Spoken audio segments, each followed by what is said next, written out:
Bakit mo naisip na gusto ni Samson na bumukod na kayo? Kasi maliwanag yung sinabi niya sa akin. Napagod na siya at gusto niya na magawa yung mga gusto niya. Ang sabi niya sa akin, gusto niyang takasan ang lahat. Kaya naisip ko na iniimbita niya akong bumukod. Total sa amin namang dalawa yung baby na mabubuo namin eh. Kaya kung tatakas kami, okay lang. Makakalaya na kami, makakalayo na kami. Narinig ko ba yung sarili mo? Hindi yan totoo.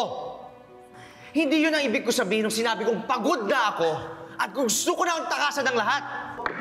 Order in the court.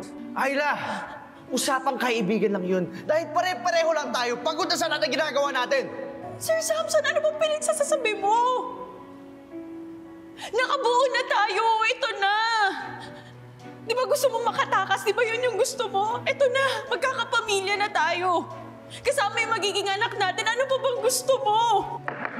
Order in the court. Pamilya? Naiintindihan mo ba yung sinasabi mo, Ayla?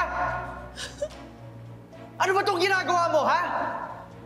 Please, ang tigilan mo ito. Makukulong ko sa ginagawa mo. At yung sinasabi mo, lahat niyang kalokohan, yung iniisip mo na maging pamilya tayo. Hindi mangyayari yan. Yung batang yan, ikaw at ako, hindi tayo magiging pamilya. Oo, aminin mo rin totoo. Anak ko nga yan, pero walang tayo. Hindi kita mahal. I said order in the court. Totoo yung sinasabi ko! Hindi ako papayag na makukulong ako dahil sa kasinungalingan mo. Kung makukulong ako, yun ay dahil nanindigan ako sa totoong sinisigaw ng puso ko. I said order in the court.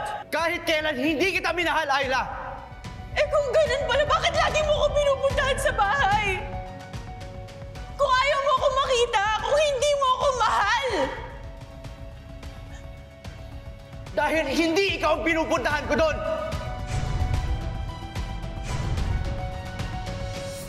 Si Genesis ang pinupuntahan ko! Dahil siya ang mahal ko!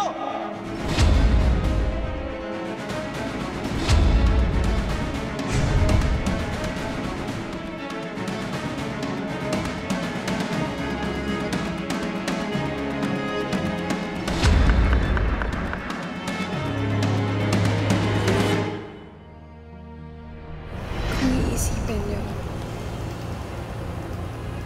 kung ako yung pinakamamahal niyong tao, na gusto niyo halikan, mahagkan, kasama ngayong gabi. Anong gusto niyong sabihin kung ako siya? Mahal na